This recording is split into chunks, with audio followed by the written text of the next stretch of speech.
Hello friend, मैं lucky Kumar LN के board में आपका स्वागत है। आज इस वीडियो में हम आपको 21 फरवरी के लिए विज्ञान के बहुत ही महत्वपूर्ण ऑब्जेक्टिव क्वेश्चन बताने वाले हैं, जिसे मैट्रिक बोर्ड परीक्षा में आने की संभावना निश्चित है। ये सभी क्वेश्चन काफी महत्वपूर्ण है, तो वीडियो का स्किप मत कीजिएगा, वीडियो को शुरू से अंत तक देखिएगा। तो चलिए स्टार्ट करते हैं। आज का पहला क्वेश्चन, मछली का शोषण होता है। यहाँ पर मछली का शोषण कैसे होता है? तो जल में घुले जो ऑक्सीजन होते हैं उसी को मछली क्या करती है, शोषण के रूप में ग्रहण करती है। ठीक है, यहाँ पे ऑप्शन है। अब देखिए, जल का सूत्र क्या होता है, H2O होता है। ठीक है, H2 यानी कि जल में ऑक्सीजन पाया जाता है। ठीक है, ये कितनी भी गहराई में रहेगी क्या करेगी, ऑक्सीजन ग्रहण करते रहेगी। ठीक है, चलिए अगला क्वेश्चन देखते हैं।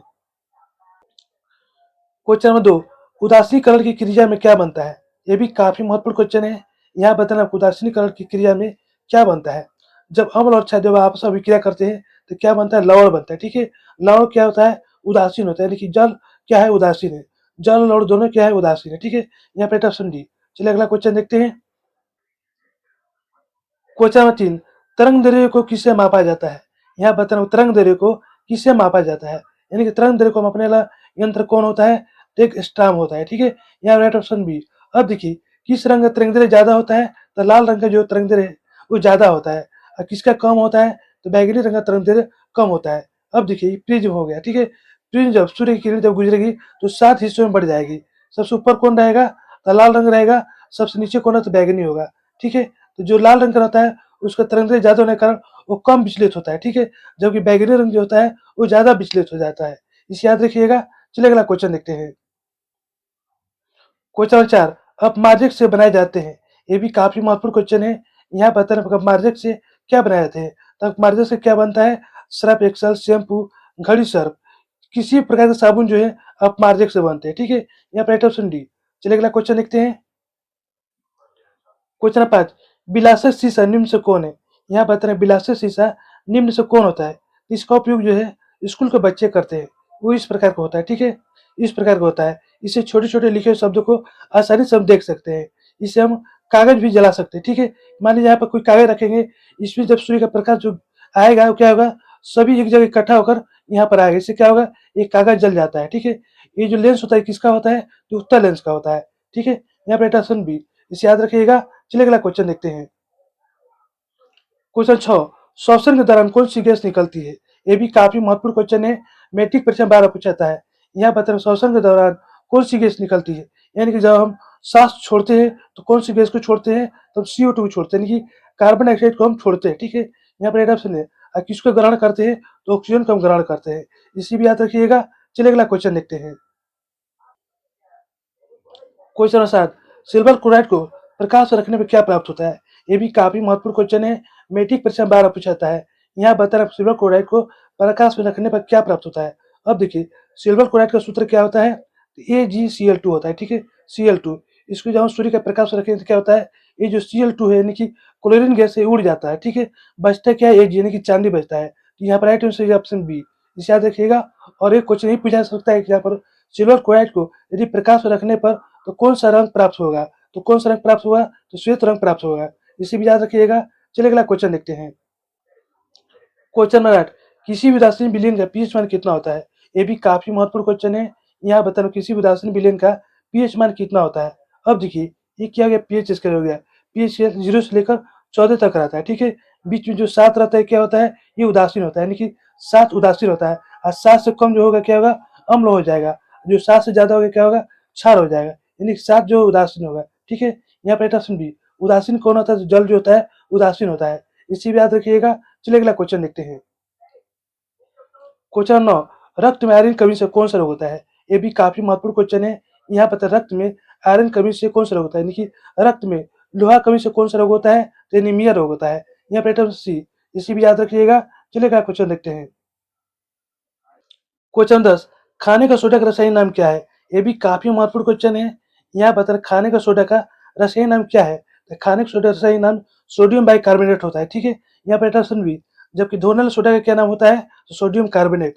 ठीक है, सोडियम कार्बोनेट धोने वाला सोडा, जबकि सोडियम बाइकार्बोनेट खाने वाला सोडा। जिससे बाई रहेगा वो खाने वाला सोडा हो जाएगा, जिससे बाई नहीं रहेगा वो धोने वाला सोडा हो जाएगा। इसे याद रखिएगा। चलिए अगला क्वेश्चन देखते हैं।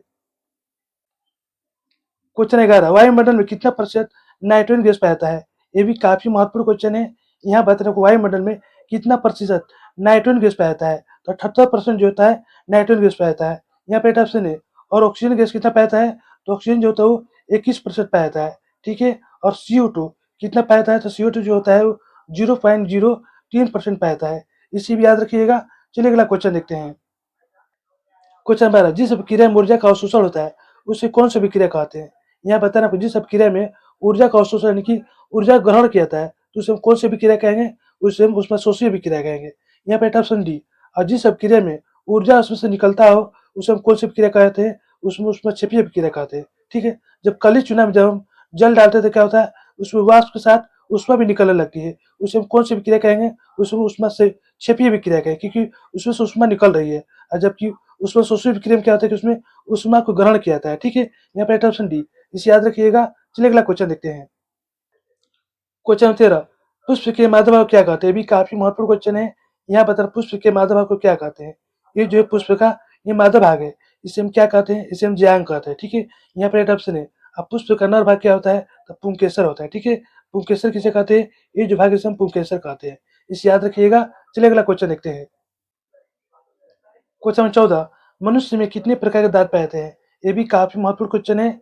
यहाँ बता मनुष्य में कितने प्रकार के दांत पाए जाते हैं, तो मनुष्य में 4 प्रकार के दांत पाए जाते हैं, ठीक है। और कौन कौन है, तो पहला होता है कतरनक, दूसरा होता है चौवर्णक, तीसरा तो अग्रचौवर्णक, चौथा होता है भेदक, ठीक है। यानी कि 4 प्रकार के दांत पाए जाते हैं। और वयस्क मनुष्य के मुख में कितने दांत होते हैं, तो 32 दांत होते हैं, ठीक है। और बच्चे के दांत में कितने होते हैं, तो बच्चे के 20 दांत होते हैं। दूध के दांत कितने होते हैं, 20 होते हैं, इसी भी याद रखिएगा। चलिए अगला क्वेश्चन देखते हैं।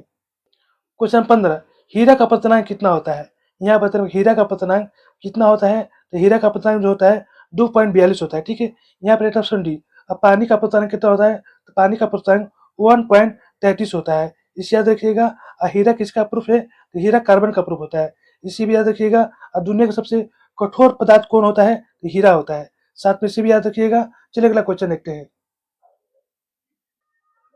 क्वेश्चन 16, काला हीरा किसे कहते हैं। भी काफी महत्वपूर्ण क्वेश्चन है। यहाँ बताना काला हीरा किसे कहता है, तो काला हीरा कोयला कहता है। यहाँ पे ऑप्शन सी। अब कोयला कितने प्रकार के होते हैं, तो कोयला 4 प्रकार के होते हैं, ठीक है। इसमें से बढ़िया कोयला कौन होता है, तो एंथ्रासाइड होता है, ठीक है। उसमें कार्बन की मात्रा कितनी होती है, तो 85 से 90% होती है, इसे याद रखिएगा। जबकि पीट जो होता है घटिया किस्म का कोयला होता है, इसमें कार्बन की मात्रा जो होती है 50 से 55 होती है, इसे याद रखिएगा। और कोयला सबसे ज्यादा कहाँ पाया जाता है, भारत में, तो झारखंड पाया जाता है। झारखंड में क्या पाया जाता है, तो झरिया में पाया जाता है, इसी भी याद रखिएगा। तो चलिए अगला क्वेश्चन देखते हैं। क्वेश्चन 17, पारक कोश में पाए जाते हैं। ये भी काफी महत्वपूर्ण क्वेश्चन है।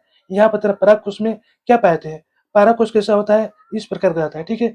इस प्रकार का होता है, इसमें इसे हम क्या कहते हैं, पराकोश कहते हैं। इसी के अंदर क्या होता है कि पराकड़ पाया जाता है, तो पराकोश में पाया जाता है क्या, तो पराकड़ पाया जाता है। यहाँ पर ऑप्शन सी। चलिए अगला क्वेश्चन देखते हैं। क्वेश्चन 18, मानव नेत्र में कौन सा लेंस पाया जाता है। ये भी काफी महत्वपूर्ण क्वेश्चन है। यहाँ बताना मानव नेत्र में कौन सा लेंस पाया जाता है, तो मानव नेत्र में उत्तल लेंस पाया जाता है। यहाँ पर ऑप्शन बी, इसे याद रखिएगा। चलिए अगला क्वेश्चन देखते हैं। क्वेश्चन 19, इनमें से कौन सा प्रकाश संश्लेषी अंग है। यहाँ बताने इनमें से कौन प्रकाश संश्लेषी अंग है, तो हरित लौह जो होता है प्रकाश संश्लेषी अंग होता है। इसी के कारण क्या होता है कि पेड़ पौधे की जो पत्तियां होता है वो हरा होता है, ठीक है। यहाँ पर ऑप्शन है, इसे याद रखिएगा। चलिए अगला क्वेश्चन देखते हैं। क्वेश्चन 20, रक्त किसके कारण से लाल दिखाई देता है। ये भी काफी महत्वपूर्ण क्वेश्चन है। मैट्रिक परीक्षा में 12 पूछा जाता है। यहाँ पर रक्त किसके कारण से लाल दिखाई देता है, हीमोग्लोबिन का रक्त जो है लाल दिखाई देता है। यहाँ पर ऑप्शन बी, हीमोग्लोबिन किसमें पाया जाता है, तो आरबीसी में हीमोग्लोबिन पाया जाता है, ठीक है। हीमोग्लोबिन का जीवन काल कितना होता है, 120 दिन का होता है, ठीक है।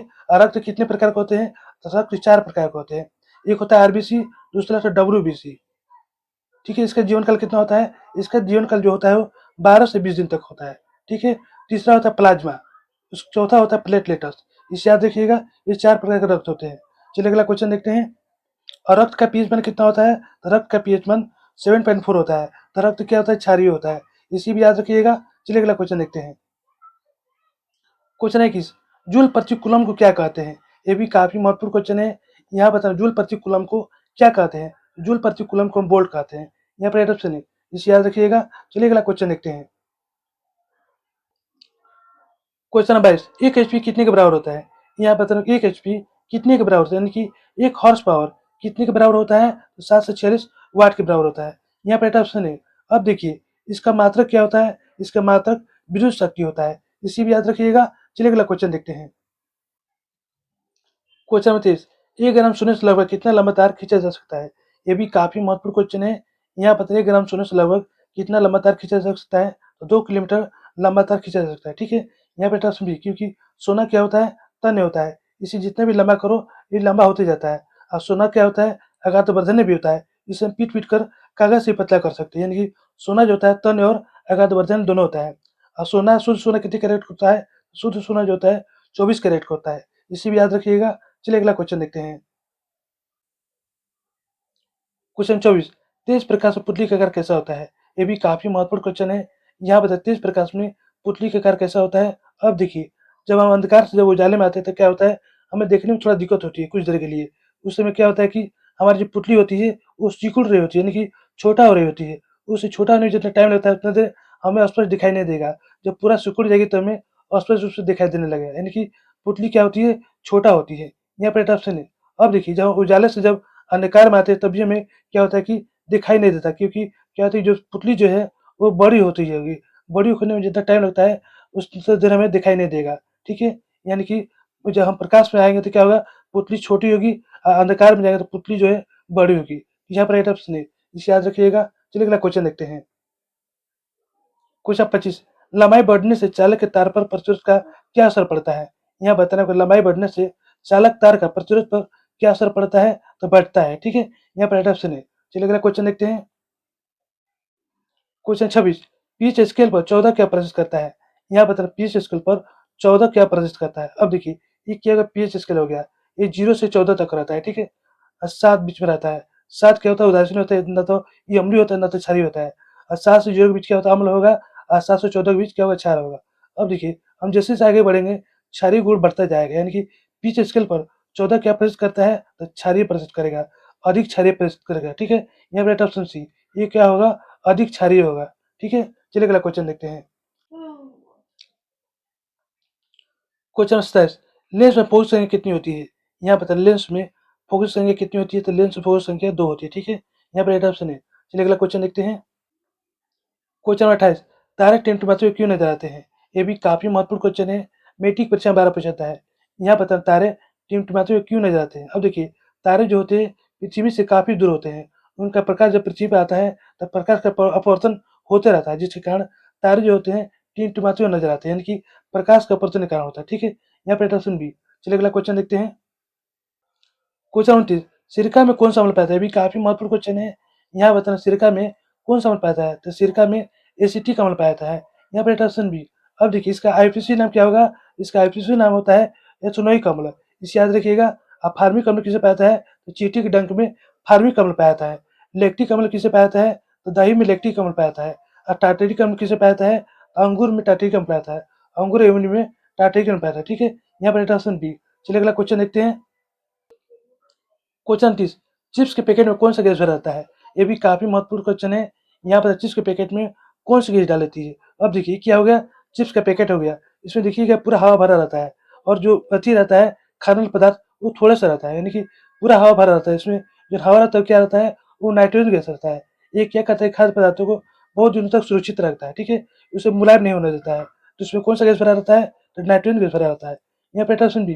तो यहीं पर हमारा वीडियो समाप्त है। यहाँ पर आपको 30 महत्वपूर्ण ऑब्जेक्टिव को जो बता दिए हैं, इसे अच्छे से याद कर लीजिएगा। यदि हमारी वीडियो आपको अच्छी लगती है तो लाइक सब्सक्राइब जरूर कीजिएगा, बेल आइकन जरूर दबाइएगा, जिससे नए वीडियो का नोटिफिकेशन आपको मिलता रहे। धन्यवाद।